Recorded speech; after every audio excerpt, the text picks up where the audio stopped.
Yuk kita bedah salah satu cerita strategi bisnis paling gokil di zaman kita. Gimana ceritanya Nvidia bisa ngebangun kerajaannya sampai jadi penguasa mutlak chip AI di seluruh dunia? Oke, langsung aja ke pertanyaan utamanya ya. Sadar nggak sadar nih, hampir semua kemajuan AI yang kita lihat, mulai dari ChatGPT sampai mobil yang bisa nyetir sendiri, itu semua otaknya ya GPU dari Nvidia. Padahal kan ada AMD, ada Intel juga.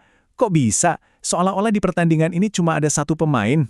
Jawabannya ternyata jauh lebih dalam dari sekedar chipnya paling kencang.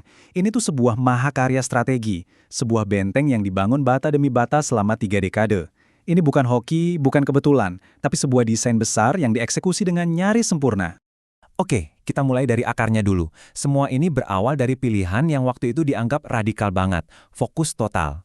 Coba kita mundur dulu ke tahun 1993. Waktu itu kompetitornya main aman, coba bikin macam-macam produk. Nah, Nvidia malah pasang taruhan gila.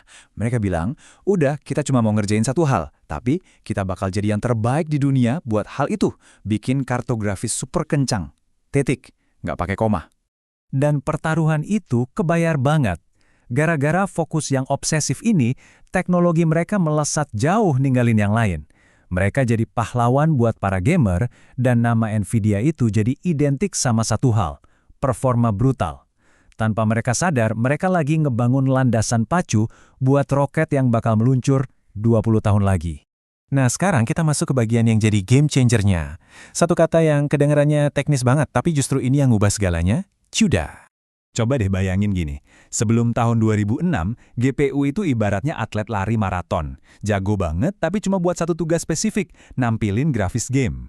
Nah, setelah Nvidia ngerilis CUDA, GPU ini mendadak berubah jadi atlet decathlon.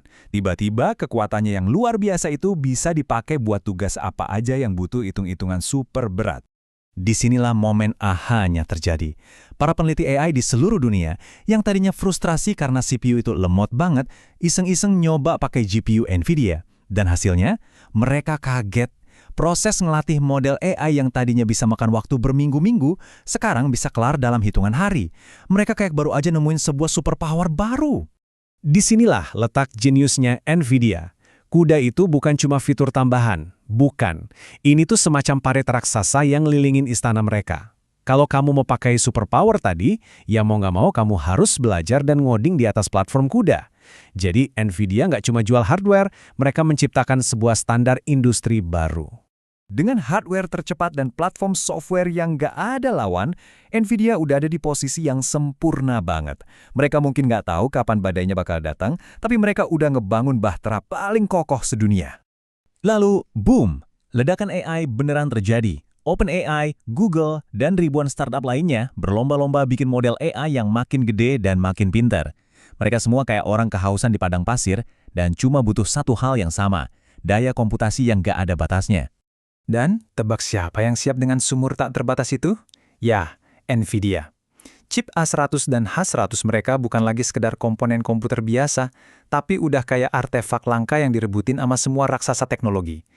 Ini persis kayak demam emas, dan Nvidia adalah satu-satunya yang jualan skop. Tapi ceritanya nggak berhenti di situ.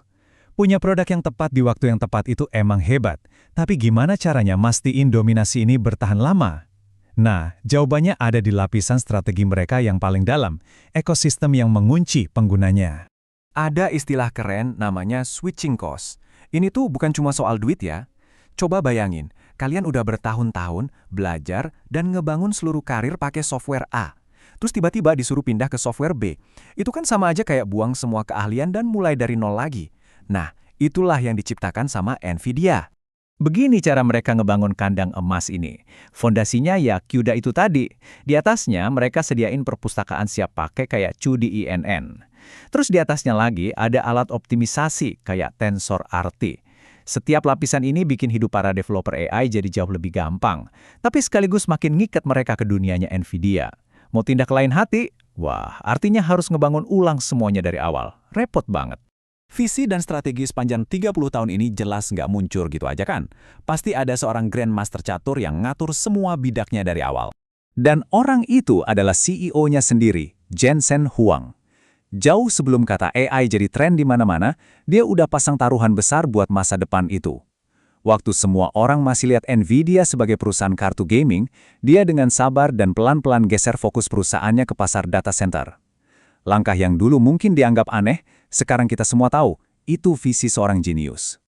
Jadi kalau kita rangkum nih, kemenangan total Nvidia itu sama sekali bukan karena keberuntungan atau hoki semata. Ini dimulai dari sebuah pertaruhan yang berani banget untuk fokus sama satu hal dan jadi yang terbaik di situ. Lalu diperkuat oleh terobosan jenius yang namanya CUDA, yang berhasil ngebuka potensi tersembunyi dari hardware mereka. Kemudian ketemu sama timing yang sempurna banget. Pas gelombang AI datang nerjang, mereka udah siap siaga di atas papan selancar terbaik. Dan akhirnya semuanya dipagari sama sebuah ekosistem software yang begitu lengket sampai-sampai para pesaingnya cuma bisa ngeliatin dari luar.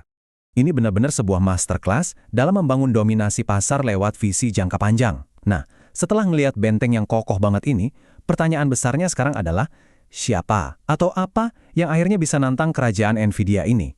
Apa pesaing lama, raksasa teknologi yang mulai bikin chip sendiri, atau mungkin ada pemain baru yang nggak terduga sama sekali?